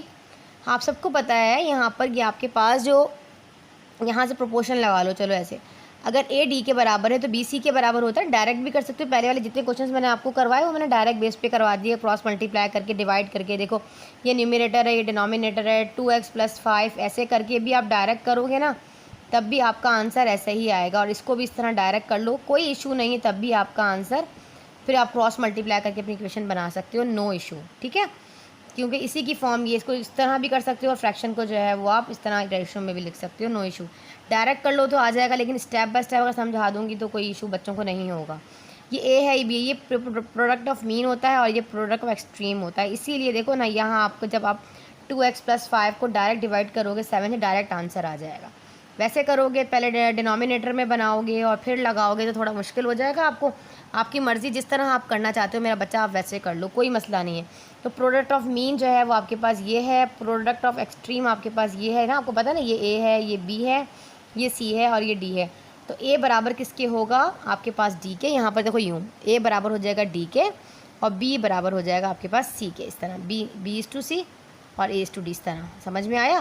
तो ए डी और बी सी लिखेंगे, ये फॉर्म आती है। तो ये जो मैं समझा रही होती हूँ ना डायरेक्ट, तो आप समझ जाया करेंगे यही चीज़ है। तो मैं तो डायरेक्ट कर लेती होती हूँ। यहाँ पर देखो 2x + 5 लगाया, यहाँ डिनोमिनेटर 5 था, मैं इस तरह करती होती हूँ। आप लोग जिस तरह मर्ज़ी करें बेटा, ऐसे भी कर सकते हो। देखो तब भी यही फॉर्म आएगी, जो क्रॉस मल्टीप्लाई करोगे। दोनों तरीके से करके दिखाती हूँ, चलो इस सवाल को सिर्फ कॉन्सेप्ट देने के लिए। ये 7 है ना, तो इस पूरी टर्म से मल्टीप्लाई हो जाएगा यहाँ पर, और ये वाला जो 5 है ये 3x - 2 से यहाँ से मल्टीप्लाई हो जाएगा। बात तो एक ही है ना, कि नहीं?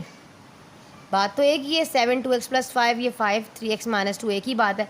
और ये जो चीज़ मैं समझाने की कोशिश आपको कर रही हूँ, ये डायरेक्ट कैसे आता, देखो ये आपके पास ये वाली फॉर्म डायरेक्ट आप इसके ज़रिए ले सकते थे, इस तरह a और d। देखो a क्या है आपके पास, ये 2x + 5 है, और d क्या है आपके पास 7, देखो ये आ गया, बीच में = 2 है। b आपके पास क्या है 5 और c आपके पास क्या है 3x - 2। अब इस तरह भी ले सकते हो और इस तरह डिनोमिनेटर बना के ना, ये न्यूमिनेटर के नीचे डिनोमिनेटर के क्रॉस रख के भी कर सकते हो, कोई इशू नहीं है। क्रॉस रख के करने में बच्चों को प्रॉब्लम नहीं, बार बी की जगह बच्चे सी ना कर दें, सी की जगह डी ना कर दें, तो जैसे आपको ठीक लगे वैसे कर लिया करें। सेकंड स्टेप वही होता है, सब में आपको प्रैक्टिस आ जाता है, तो ओपन करना होता है। 7 को 2 से मल्टीप्लाई करें, 14 एक्स वेरिएबल लग जाएगा, बीच में प्लस है। 7 को 5 टाइम मल्टीप्लाई करो तो 35 होता है। 5 को 3 टाइम मल्टीप्लाई किया तो 15x हुआ। 5 को 2 से मल्टीप्लाई किया तो 10 आया। अब जिसको फाइंड करना होता है वो कहता है मुझे अकेला छोड़ दो। अब यहाँ पे 15 बड़ा है तो मैं इस 14 को 15 के पास ले जाऊँगी, ताकि मेरी वैसे भी माइनस में वैल्यू अगर आ जाए तो बाद में भी पॉजिटिव कर सकते हो। ज़रूरी नहीं कि आप मैं बोले जी आप इसको वैसे तो एक्स को इधर लेकर आते हैं लेफ्ट साइड पे, अब आप 14 को वहाँ लेकर जा रही हैं, कोई इशू नहीं है। अगर आप इसको इस तरफ लेके आओगे तो ये माइनस का 15x हो जाएगा और ये 14x हो जाएगा, ऐसे करके, ठीक है। फिर बाद में माइनस में आएगा, वो बाद में भी आप नीचे आंसर में जाकर भी थोड़ा मतलब चेंज कर सकते हो, इसको लेफ्ट साइड पे ले जाओ, उसको राइट पे, लेकिन बेहतर ये होता है देखो आप ऐसे कर लिया करो, साइन देख लिया करो किस तरफ आ रही है। 35 है ना, ये वाला माइनस का 10 यहाँ के प्लस का 10 हो जाएगा, 15x अपनी जगह पर है, ये माइनस का 14 हो जाएगा राइट साइड पर जाकर। 15 में से 14 गया, 14 गया 15 में से, तो 1 बचा, 1 नहीं लिखते, वेरिएबल लगा देंगे। 35 और 10 आपके पास कितना होता है 45, 45 हो जाएगा। स्टैंडर्ड फॉर्म के अकॉर्डिंग मैथ्स क्या कहता है कि ये लेफ्ट साइड पे होना चाहिए और ये राइट साइड पे, तो x की वैल्यू आपके पास क्या आ जाएगी 45। इसका 1 पार्ट हमने कर लिया, जल्दी से उतार लें, हम इसका सेकंड पार्ट भी कर लेते हैं। चलिए तो क्वेश्चन नंबर 2 है 4x - 3 divided by 5 is to 3 is to 4 divided by 4 is proportionate to 4x divided by 3 is to 7 divided by 2। ये न्यूमरेटर डिनोमिनेटर डायरेक्ट कर लूँ कहो तो, या इसी तरह करके समझा दूँ जैसे भी बताया। ये हो गया ए, ये हो गया बी, ये हो गया सी, ये हो गया डी, ये प्रोडक्ट ऑफ मीन है, ये वाला प्रोडक्ट ऑफ एक्सट्रीम है, बाहर वाला ए डी और बी सी, ऐसे ही है ना, ए डी और बी सी, वही वाला तरीका होगा। डायरेक्ट करना चाहो डायरेक्ट कर लो, ऐसे करना चाहो ऐसे कर लो। ये हो जाएगा देखो बेटा 4x - 3 divided by 5 into D 7/2, ऐसे कर लो। चलो मल्टीप्लाई आ रहा है ना, कुछ तरह कर लेते हैं, ठीक है जी। ये आपके पास हो जाएगा 3/4 इंटू 4x डिवाइडेड बाय 3। बात तो वही होती है, ऐसे करो, ये ऐसे का कान यहाँ से पकड़ो, ये वहाँ से पकड़ो, एक ही बात है, ठीक है जी। यहाँ तक समझ आ गया। अब हमने मल्टीप्लाई करना है। मल्टीप्लाई का मतलब होता है ये 7 इस 4x से भी मल्टीप्लाई होगा तो आपके पास आ जाएगा 28x आएगा, वेरिएबल 7 लगा है, बीच में माइनस है। 7 को देखो, इस 7 को इस 4 से मल्टीप्लाई किया 28x आया, फिर दोबारा 7 को 3 से मल्टीप्लाई किया तो 21 आया, और डिनोमिनेटर में 5 को 2 टाइम मल्टीप्लाई करो तो 10 आता है, ठीक है। ये प्लस माइनस नहीं है, जब एलसीएम लेंगे मल्टीप्लाई डायरेक्ट मल्टीप्लाई होता है। 3 को 4 टाइम मल्टीप्लाई करो तो आपके पास क्या आता है, अच्छा यहाँ कट भी रहा है, मज़े की बात, 3 से 3 कट जाएगा तो ये आपके पास आ जाएगा 4x, अच्छा यहाँ 4 भी कट जाएगा, चलो भाई कुछ भी नहीं बचा, मज़े की बात x बचा सिर्फ, ठीक है। यहाँ तक समझ आ गया। अब जिसको फाइंड करना होता है वो कहता है ना, अब यहाँ पे हमें थोड़ा अरेंजमेंट करनी पड़े, अरेंजमेंट करनी पड़ेगी इसकी थोड़ी सी। अच्छा जी, अब क्या करना है, अब हमें यहाँ पर भी x है, ये वाला ये भी 10 है ना। अब एक काम करती हूँ, इस 10 को x के पास ले जाती हूँ, क्योंकि यहाँ पे दो x हैं, हमें तो एक x चाहिए ना, एक x की वैल्यू चाहिए। तो हम एक काम करते हैं 28x फ़िलहाल ऐसे रखते हैं, माइनस का 21 अपनी जगह पे है, न्यूमिनेटर को नहीं छेड़ा मैंने, सब अपनी जगह पे पड़ा हुआ है। सिर्फ यहाँ पर इस वाला ये डिवाइड में है, इस x के पास आके यहाँ पर मल्टीप्लाई में हो जाएगा। तो मैं ऐसे करके 10 लिखूँ या 10x लिखूँ, एक ही बात है, ठीक है ना, ऐसे करके। अब यहाँ पर क्या करना है, जिसको फाइंड करना होता है वो कहता है मुझे एक तरफ कर लो। देखो ये 20x है और ये 10 है, तो ये 20x हुआ, ये वाला 10 वहाँ आया तो माइनस का 10x हुआ, और ये माइनस का 21 राइट साइड पर आके प्लस का 21 हो गया। अब 28 में से जब 10 को माइनस करोगे तो 18 आता है, क्योंकि प्लस माइनस तो माइनस है। 28 में से 10 गया तो 18 बचा, साइन आती है बढ़ेगी, दोनों में से बड़ा 28 है, इसलिए प्लस नहीं लगाया, क्योंकि हमें पता है किसी के आगे कोई साइन नहीं होती तो प्लस होती है, ये आप सबको पता है। यहाँ x है, यहाँ 21 है, ये मल्टीप्लाई में 18, यहाँ जाकर डिवाइड 18 हो जाएगा। क्या कट रहा है, कट रहा हो तो मज़ीद काट दो, नहीं कट रहा हो तो ना काटो, वैसे तो कट भी सकता है 3 के टेबल से, क्योंकि आपकी बुक में यही आंसर है। चलें, समझ में आ गया, चलो इसको लिख लो, इसको नोट कर लो। अब हम कर लेते हैं इसका पार्ट 3, ठीक है जी। चलिए जी, इसका पार्ट 3 है 7 का, x - 3 divided by 2 is to 5 divided by x - 1 is proportionate to x - 1 divided by 3 is to 4 divided by x + 4। Solution के अकॉर्डिंग क्या बताया, AD is equals to BC, ठीक है जी। यहाँ तक समझ आ गया। अब ए हमारे पास है x minus 3 divided by 2 into 4 divided bye x plus 4। ये ए, ये बी, ये सी, ये डी। अभी बार बार लिखना मेरे ख्याल में ज़रूरी नहीं है, और ये हटता है तो प्रोपोर्शन का साइन तो इज इक्वल्स टू आ जाता है 5 डिवाइडेड बाय x माइनस 1। अब हम मल्टीप्लाई करेंगे इसको x माइनस 1 डिवाइडेड बाय 3 से c से। ये ए डी हो गया, ये बी सी हो गया अकॉर्डिंग टू इक्वेशन। अब आगे आके मल्टीप्लाई कर लेते हैं।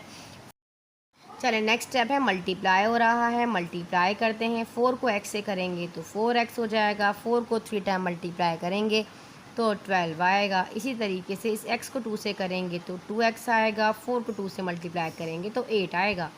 5 को x से करो तो 5x, बीच में माइनस है, 5 इंटू 1 5 होता है। 3 को x से करेंगे 3x माइनस 3 1 ज़ार 3। ठीक है जी, यहाँ तक समझ आ गया।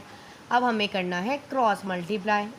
अब इसको पूरे इससे मल्टीप्लाई कर लो तो ये हो जाएगा 4x माइनस 12 ब्रैकेट में ले लो और यहाँ ले लो 3x माइनस का 3 इज इक्वल्स टू है, यहाँ ऊपर 5x है माइनस का 5, और इस पूरी ब्रैकेट से जैसे कि हमने अलजेब्रिक एक्सप्रेशन में पढ़ा था, एक्सरसाइज फर्स्ट स्टार्ट की थी, तो यही करना आपको बहुत अच्छा समझाया था। अब स्टेप बाय स्टेप करना है। पहले इस 4x को इस पूरी ब्रैकेट से मल्टीप्लाई करना है और फिर इस माइनस 12 को इस पूरी ब्रैकेट से मल्टीप्लाई करना। करते हैं। 4x को 3 से करो तो 4 तिया होता है 12, 12x का स्क्वायर 4 3 ज़ा 12, x और x स्क्वायर हो जाएगा। 4x को माइनस से करो तो ये हो जाएगा आपके पास माइनस का 3 है बेटा, ये भी आप लोगों ने ध्यान रखना है। 4 को जब 3 से मल्टीप्लाई करोगे तो 12 होगा माइनस का और आ जाएगा x। नहीं, x नहीं आएगा क्योंकि x तो है ही कोई नहीं, जस्ट माइनस नहीं 4 को कर रहे हैं ना, ये 4x है और ये 3 है तो आएगा x, क्योंकि 4 के पास तो x मौजूद है ना। ठीक है जी, आगे आ जाइए। ये है माइनस 3 को 12 टाइम मल्टीप्लाई करो तो आता है 36 और x। ठीक है, माइनस माइनस होता है प्लस, तो हम लगाएंगे प्लस। 12 को 3 टाइम मल्टीप्लाई करेंगे वो आएगा 36। ठीक है जी, यहाँ आ जाइए। 5x को 2 टाइम करो तो ये होता है 10x स्क्वायर, क्योंकि इस पर अब x है, यहाँ भी x है। 5 को जब इससे करेंगे तो ये होगा 5 8 ज़ार 40 और x, क्योंकि 5 के पास x लगा हुआ है। अब इसकी बारी है माइनस 5 की बारी है, 5 की बारी नहीं है, माइनस 5 की बारी है। माइनस को जब 2 से मल्टीप्लाई करेंगे तो माइनस का 10x आएगा। साइन का ख़ास ख्याल रखना है, माइनस प्लस पहले साइन को सॉल्व करना है और फिर अपने जो भी टर्म कोफिशिएंट जो भी उसको सॉल्व करना है। माइनस और प्लस माइनस होता है। 5 को 8 टाइम मल्टीप्लाई किया तो आता है 40। यहाँ तक आप लोगों को बहुत अच्छा समझ में आ गया होगा। अब आ जाते हैं एक तरफ। अगर ये पूरी टर्म को उठा के मैं अच्छा, यहाँ पे एक चीज़ ये भी है कि ये दोनों एक जैसे हैं। जब मैं कहूँ ना कि ये दोनों चीज़ें एक जैसी, तो आप समझ आइएगा उनके वेरिएबल्स एक जैसे हैं, इसलिए मिस कह रही हैं कि दोनों एक जैसे हैं। 12x हो गया, माइनस माइनस होता है प्लस। जब 36 में 12 प्लस करेंगे तो मैं यहाँ कर लूँ, अच्छा ये 36 और ये 40, सिंपल सी बात है 48 आ जाएगा ना, 12 का टेबल है तो ये हो जाएगा 48। साइन आएगी बड़े की, दोनों में से बड़ा जो है वो 36 है और इसलिए माइनस लगाया है। ठीक है जी, प्लस का 36। यहाँ पर 10x स्क्वायर ऐसे रहेगा, ये माइनस प्लस माइनस है, जब 40 में से 10 जाएगा तो प्लस का 30 बचेगा और 30x आएगा जनाब। ये है माइनस का 40।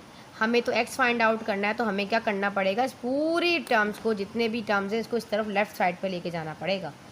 ऐसे हो जाएगा 12x माइनस का 48x प्लस का 36, ये हो जाएगा माइनस का 10x स्क्वायर, ये हो जाएगा प्लस का माइनस का 30x और प्लस का 40।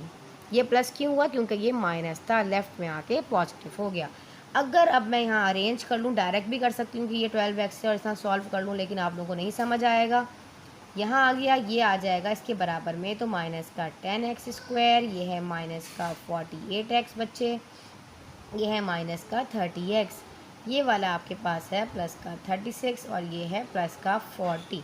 अब मैं कह सकती हूँ कि ये दोनों एक जैसे हैं, ये दोनों एक जैसे हैं। ये क्यों, क्योंकि ये कांस्टेंट टर्म है, दोनों के बराबर में कोई वेरिएबल नहीं लगा हुआ। इन दोनों के बराबर में x है, इन दोनों के बराबर में x स्क्वायर है। ठीक है बच्चा, यहाँ आ जाओ। ये 12 है और ये 10 है, 12 में से 10 को माइनस करो तो क्या आता है, 2 आता है ना, 2x स्क्वायर आएगा। ठीक है जी, अब यहाँ है माइनस लगेगा क्योंकि ये माइनस बड़ा है, माइनस माइनस होता है प्लस। 48 में जब 30 को आप प्लस कर लोगे तो सिंपल 78 आ जाएगा। मैंने कैसे किया बगैर कैलकुलेटर के, मैं भी आपको करके बता देती हूँ। देखो, मैंने देखा ये 8 है और ये 0 है, 8 पे 0 प्लस करूँगी तो 8 ही आएगा, 4 में 3 मिलाऊंगी तो 7 आएगा। छोटी छोटी कैलकुलेशन हाथ से किया करें। अच्छा यहाँ आ जाइए प्लस प्लस 40 में जब अब मैं इसमें भी कर लेती हूँ 6 मैंने किया 6 आया, ऐसे करते हैं हम 4 में 6 मिलाया तो 7 आया, ऐसे साइन बड़े किया कि 76 हो जाएगा इज़ इक्वल्स टू 0। भाई ये तो बहुत बड़ा हो रहा है, मुझे लग रहा है क्वाड्रेटिक इक्वेशन ही लगेगी यहाँ पर, तो कुछ और ही कहानी बनती जा रही है हमारी। चलें आप लोग यहाँ तक उतार लें, फिर हम यहाँ करते हैं। देखो ये हो जाएगा आपके पास 2x² minus 78x plus 76 is equals to 0। अब यहाँ पे पहले क्वाड्रेटिक इक्वेशन में हमें क्या करना होता था, हमें इसको आप स्क्वायर रूट मेथड से भी कर सकते हो, इसको फैक्टराइजेशन से भी कर सकते हो, और इसको क्या कहते हैं आप परफेक्ट स्क्वायर मेथड से भी कर सकते हो। क्वाड्रेटिक इक्वेशन को सॉल्व करने के लिए मैंने आप लोगों को क्या सिखाया था कि हमेशा हमें क्या करना पड़ता है, कोफिशिएंट ऑफ एक्स, मतलब यहाँ पे कोफिशिएंट ऑफ एक्स नहीं होना चाहिए ना अगर आप कभी सॉल्व करते हो। क्वाड्रेटिक इक्वेशन क्या होती है, ये x² plus bx plus c is equals to 0, ऐसे ही है ना। तो हमें पहले यहाँ पे 2 को हम कॉमन ले लेते हैं। अगर मैं यहाँ 2 कॉमन उठा लूँ तो यहाँ x² बचेगा, माइनस 2 का टेबल 3 टाइम लगाऊंगी तो 6 आएगा और ये 19 हो जाएगा। तो 2 9 ज़ा 18x प्लस 2 3 ज़ा 6 और 2 8 ज़ा 16 इज इक्वल्स टू 0। 1 कैरी समझ जाया करें, आप लोगों को छोटी छोटी कैलकुलेशन करवाने की कोशिश करती हूँ ताकि आप लोग खुद करें इसको। आप मेरा बेटा इस वाली चीज़ को ना आप फैक्टराइजेशन को हर तरीके से कर सकते हो, फैक्टराइजेशन से भी कर सकते हो, मिडिल टर्म स्प्लिटिंग के ज़रिए भी कर सकते हो, इसको परफेक्ट स्क्वायर मेथड से भी कर सकते हो, इसको क्वाड्रेटिक इक्वेशन के ज़रिए भी कर सकते हो। जैसे कहोगे वैसे करा देते हैं, जो तरीका आपको। वैसे तो फैक्टराइजेशन तो आप लोगों को बहुत अच्छी आती है, आप लोगों को बहुत अच्छे तरीके से मैंने मिडिल टर्म स्प्लिटिंग करना सिखाया, स्क्वायर रूट मेथड मैंने आप लोगों को बहुत अच्छा सिखाया। तो यहाँ मैं एक काम करती हूँ, क्वाड्रेटिक इक्वेशन करा देती हूँ आप लोगों को। वैसे वो है तो बड़ा ही तरीका, बेहतर तो फैक्टराइजेशन ही रहेगी, इसमें फैक्टर्स बना के करा दूँ तो ज़्यादा आसान है। चलिए मिडिल स्प्लिटिंग आ जाएगी, फिर आपको दोबारा वो रूल बताना पड़ेगा। एक काम करती हूँ डायरेक्ट करा देती हूँ। यहाँ पे a आपके पास है 1, b आपके पास है माइनस का 39 और c आपके पास है 38। ठीक है जी, ये तीनों चीज़ें आप लोगों के पास मौजूद हो गई। ठीक है जी, यहाँ तक समझ आ गया। हमें क्या पता है क्वाड्रेटिक इक्वेशन का फार्मूला क्या होता है, हमें पता है क्वाड्रेटिक इक्वेशन का फार्मूला यहाँ कर रही हूँ, ये सब समझ जाइएगा। इसके बाद ये है क्वाड्रेटिक इक्वेशन का अप्लाई फार्मूला, क्वाड्रेटिक इक्वेशन लिख लो, का फार्मूला होता है -b प्लस माइनस आपके पास whole radical b² minus 4ac पूरे के नीचे 2a डिवाइडेड बाय 2 है। ठीक है, ये फार्मूला होता है आपके पास। तो इसमें भी खैर कैलकुलेशन तो बहुत सारी होगी ही होगी। ठीक है, अच्छा मैं यहाँ से अगर इसको मिटा दूँ, चलें कोशिश कर लेते हैं छोटा छोटा लिखने की। माइनस, ये फार्मूले का माइनस है। अब b की अपनी वैल्यू भी माइनस में है, इसलिए माइनस का 39 लगाया, प्लस माइनस रखा, यहाँ पर आ जाएगा माइनस का 39 और इसका हो जाएगा स्क्वायर, माइनस 4a 1 है और c जो है वो 38 है। ठीक है जी, डिवाइडेड बाय 2a। चलो माइनस का 10 माइनस का 40 छोटा करके लिख देती हूँ, माइनस का 10 माइनस का 40। ठीक है जी, x यहाँ x भी है। ठीक है, यहाँ आ जाते हैं। अब हमें क्या करना है, माइनस माइनस होता है प्लस, तो ये हो जाएगा 39 प्लस माइनस, यहाँ आ जाओ।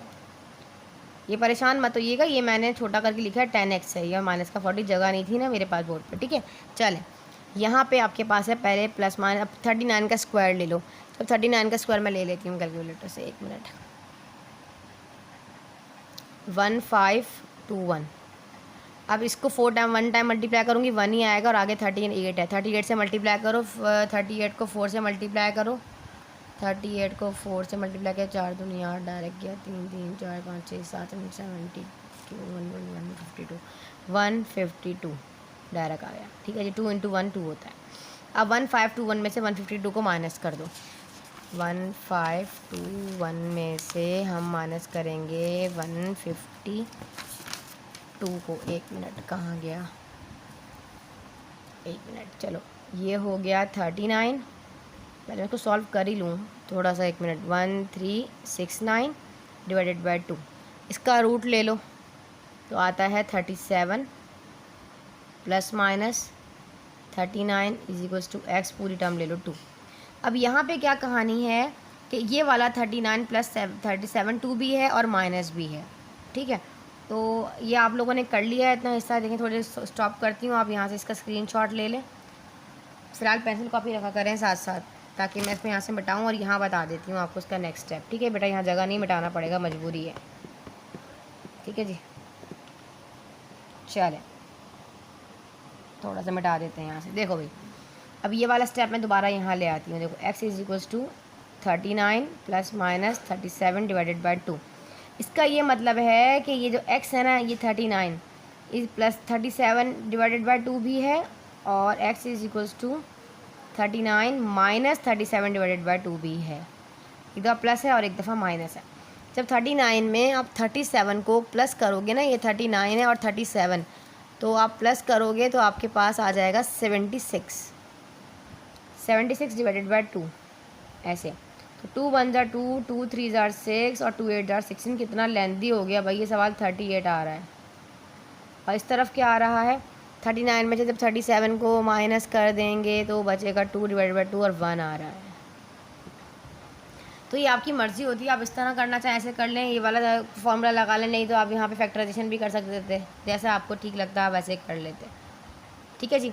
30 फैक्टराइज में डिटरम स्प्लिटिंग करके भी फाइंड आउट कर सकते थे और आपका आंसर आराम से आ जाता, कोई इशू नहीं होता। ठीक है जी, यहाँ तक समझ आ गया। आप चैनल को नोट कर लें मेरा बच्चा। फिर हम कर लेते हैं इसका क्वेश्चन, इसका 5 पार्ट कर लेते हैं, 4 पार्ट कर लेते हैं, इसके बाद लास्ट 5 करके हमारी एक्सरसाइज ख़त्म हो जाएगी अल्हम्दुलिल्लाह।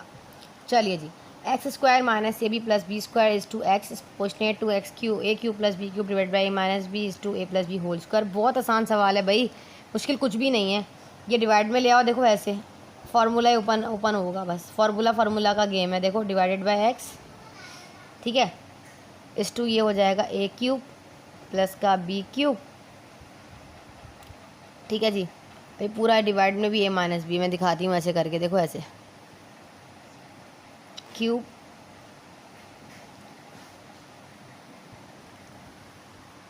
और ये वाली चीज़ पूरी एक्स हो गई, ये वाली पूरी चीज़ ऐसे। इसको पहले फ़िलहाल मैं सॉल्व कर लेती हूँ, ए माइनस बी, उसको पहले सॉल्व कर लेते हैं ऐसे। देखो मैं करके दिखाती हूँ, ए प्लस बी का होल स्क्वायर, क्यूब का फार्मूला आ रहा है ना, इसको भी इस टर्म में लेकर आते हैं। देखो कैसे, ये क्यूब है ना आपके पास बेटा, पहले तो आप यहाँ से इसको पूरा ऐसे उतार लो, a square minus a b plus का b square divided by a x, sorry यहाँ देखो क्यूब आ रहा है। क्यूब का फार्मूला क्या होता है, a plus b, a square minus a b plus का बी स्क्वायर, और डिवाइड में आपके पास है ए माइनस बी, यहाँ पर सिंपल। ठीक है, ऐसे ब्रैकेट में रखना चाहो तो ब्रैकेट में रख लो, आपकी मर्ज़ी, नहीं रखना चाहते तो कोई इशू नहीं है। और ये वाला भी डिवाइड में है ना, डिनोमिनेटर के साथ आ जाएगा, ये ऐसे करके देखो ए प्लस बी का होल स्क्वायर ऐसे। देखो बेटा जैसे अगर इसके वाले डिनोमिनेटर को मैं नीचे लेके गई हूँ तो जाहिर सी बात है इसके वाले को भी तो नीचे लेके जाना है ना, इसके बराबर में। समझ आया? अब मैंने यहाँ पे ज़रा सिर्फ फार्मूला ओपन कर दिया ताकि आप लोग परेशान ना हो। अगर मैं चाहती ना यहाँ पर भी ऐसे कर लेती, आप डायरेक्ट भी कर सकते, चलो यहाँ कर लो पहले ही ऐसे। आप बोलेंगे मिस आपने यहाँ पर क्यों नहीं किया, यहाँ पर कर दिया, चले यहाँ कर देती हूँ, नो इशू, ऐसे कर लो। ठीक है, देखो ये ए बी है, ए बाई बी, ये बी जो है वो आपके पास जो है यहाँ पर मेरा बच्चा, इसको आपने न्यूमरेटर अपॉन डिनोमिनेटर किया, यहाँ भी न्यूमरेटर अपॉन डिनोमिनेटर कर दिया। ये ऊपर वाला न्यूमरेटर था और ये वाला पूरा ऐसे इतनी चीज़, और ये डिनोमिनेटर्स के बराबर में आ गया। वो तो किस्मत ऐसी थी, इसके पास भी डिवाइड में था इसलिए इसके बराबर में आ गया। अच्छा यहाँ तक समझ आ गया। अब करना क्या है, अब आप एक चीज़ नोट कर रहे हो, यहाँ a square minus a b plus b square ये पूरा सेम है, तो ये पूरी वैल्यू यहाँ से कट जाएगी। यहाँ पर ए प्लस बी है, यहाँ पर ए प्लस बी का स्क्वायर है, यहाँ 2 है यहाँ 1 है, तो अब फिलहाल मैं काट देती हूँ, यहाँ मेरे पास 1 बचेगा। अभी मैं आपको करके दिखाती हूँ, ये 1x है, ठीक है, और ये वाला मेरे पास क्या बचेगा, यहाँ पे 1 divided by a minus b और ए प्लस बी बचेगा। इसको रेसिप्रोकल कर लो ऊपर, तो ये हो जाएगा x, ये ए माइनस बी है ना और ये ए प्लस बी है, ऐसे ए माइनस बी और ए प्लस बी। आप सबको पता है ए माइनस बी और ए प्लस बी का स्क्वायर क्या होता है, ये किसका फार्मूला है, ए स्क्वायर माइनस बी स्क्वायर का फार्मूला है। ऐसे मैं चाहती इसको पहले भी घुमा के लिख सकती थी, लेकिन मैंने इसको इसी तरीके से कर दिया। समझ आया आप लोगों को? चले अभी नेक्स्ट कर लेते हैं, क्योंकि देखो ये वाली चीज़ डिनोमिनेटर में थी ना, ये इस तरह होता है कि यहाँ पे ये डिनोमिनेटर में था ना, यहाँ मैं डायरेक्ट स्टेप मैंने यहाँ मिस कर दिया। ये वाली चीज़ मैं यहाँ लेती तो अगेन डिनोमिनेटर आता, जब मैं उसको पलटती रेसिप्रोकल कर देती, न्यूमरेटर डिनोमिनेटर की जगह, डिनोमिनेटर न्यूमरेटर की जगह आ जाता। यहाँ पर ये चीज़ हो जानी थी, लेकिन मैंने सोचा इसको मैं यहीं जाके कर दूँगी, कोई इशू नहीं है। ठीक है, आप ऐसे भी करेंगे आपको पूरे नंबर मिलेंगे, कोई मतलब नंबर कटने वाले नहीं है। अच्छे से प्रैक्टिस कर लीजिएगा इसकी। आप इसका लास्ट पार्ट कर लेते हैं। फिर हमारे पास है 11 माइनस एक्स इस टू 8 माइनस एक्स इस प्रोपोर्शनेट टू 25 माइनस एक्स इस टू 16 माइनस एक्स वो ए है, ये बी है सिंपल, ये सी है और ये डी है। इस तरह भी करके भी कर सकते हो, जैसे रेशो निकाल के कर रहे होते हो ना, उस तरह भी कर सकते हो, डायरेक्ट भी कर सकते हो कि अगर मैं इस तरह कर दूँ 11 माइनस एक्स और डिवाइड कर दूँ मैं 8 माइनस एक्स से, इज इक्वल्स टू ये हो जाएगा 25 माइनस एक्स और डिवाइडेड बाय 16 माइनस एक्स। तो ये हो जाएगा, यहाँ जाके क्रॉस मल्टीप्लाई ऐसे करके भी कर सकते हो, सेम वही चीज़ आ जाएगी कि 11 माइनस एक्स। दोनों तरफ करके दिखाती हूँ आप लोगों को, इधर दूसरा स्टेप भी करके दिखाऊंगी। एक्स अब बराबर में आ जाएगा 16 माइनस का एक्स, ये वाला स्टेप करके दिखाती हूँ डायरेक्ट। ये है 25 माइनस एक्स और यहाँ पे 8 माइनस एक्स। देखो ऐसे यहाँ तक समझ में। मैं आपको ये वाली चीज़ बता रही थी कि ए, मैंने आपको बताया कि ए बराबर है डी के और बी बराबर है सी के। अब यहाँ पर आपके पास जो ए है ना वो क्या था 11 माइनस एक्स और डी आपके पास था 16 minus x is equals to b आपके पास क्या है 25। 8 माइनस 8 पहले ले लो, नो इशू, यहाँ से 8 ले लो बेशक, ठीक है। ऐसे देखो 8 माइनस एक्स और 25 माइनस एक्स, ऐसे, ठीक है। एक ही आंसर आने वाला है। यहाँ देखो बी आपके पास क्या है, यहाँ पर देखें ऐसे, अब बी हमारे पास क्या है 8 माइनस एक्स और यहाँ है 25 माइनस एक्स। देखो ना सेम है, इस तरह डायरेक्ट कर लो, ये इस तरह क्रॉस करके डिवाइड डिनोमिनेटर बना के कर लो, बात तो एक ही है ना बेटा, गलत क्या होगा, ठीक है। ये चीज़ समझाने का मकसद, जैसे आप लोग करना चाहें वैसे कर लें। अच्छा जी, 5 नंबर का सवाल आएगा और वो भी लॉन्ग पार्ट में से आएगा, आगे से वो भी सेक्शन बी का पार्ट कवर करेगा, ठीक है। अब 11 को 16 से मल्टीप्लाई कर लो। यहाँ आपके पास 11, इसकी कैलकुलेशन मैंने पहले ही कर ली है, मैंने कहा इसका टाइम वीडियो लेंदी हो जाएगी। 16 से मल्टीप्लाई करो तो 176, 11 को एक्स से मल्टीप्लाई करो तो आपके पास आ जाएगा 11x, 16 को एक्स से करो तो माइनस का 16x, माइनस माइनस प्लस और एक्स हो जाएगा आपके पास एक्स का स्क्वायर। यहाँ 25 को 8 से मल्टीप्लाई करो आ जाएगा 200, ठीक है। माइनस 8 को x से करो तो माइनस का 8x और यहाँ हो जाएगा 25x और माइनस माइनस हो जाएगा प्लस का एक्स स्क्वायर। यहाँ इस एक्स स्क्वायर से एक्स स्क्वायर कैंसिल हो जाएगा क्योंकि x की वैल्यू फाइंड करनी, तो एक्स स्क्वायर खुद ब खुद ही गायब हो गया, ठीक है। ये 776 अपनी जगह पर, माइनस माइनस हो जाएगा प्लस 16 और 11 होता है 27 माइनस का 27x इज इक्वल्स टू, यहाँ पे 200 है, माइनस माइनस होता है प्लस आपके पास, तो ये 28 है और ये 88 है, तो ये हो जाएगा माइनस का 33x, क्योंकि दोनों प्लस हो रहे हैं ना, साइन बड़े की आई है माइनस की। अब जिसको फाइंड करना है, देखो यहाँ पे माइनस है तो मैं 27 को उस तरफ ले जाती हूँ, 176 और ये हो जाएगा माइनस का 33x। देखो ऐसे कर लेते हैं, देखो ये माइनस का 27x और ये माइनस का इधर आ जाएगा प्लस का 33x हो जाएगा और ये 200 अपनी जगह पर है और ये वाला माइनस का 176 यहाँ आके माइनस का 176 हो जाएगा, वहाँ प्लस का है, ठीक है। ये 27 में 33 को माइनस करेंगे तो बचेगा 6x और यहाँ बचेगा 24। 200 में से 176 को माइनस करेंगे 24 बचेगा। यहाँ जिसको फाइंड करना होता है मुझे कहता है अकेला छोड़ो भाई, यहाँ 24 है और यहाँ मल्टीप्लाई में 6, यहाँ डिवाइड में, तो 6 1 6 6 4 जा 24, एक्स की वैल्यू आई 4। चैनल पर नए हैं चैनल को सब्सक्राइब कीजिए। 8.1 का कंप्लीट सोल्यूशन दे दिया विद इंट्रोडक्शन। इंशाल्लाह मिलते हैं आप लोगों के साथ एक्सरसाइज 18.2 के साथ, जब तक के लिए अल्लाह हाफ़िज़।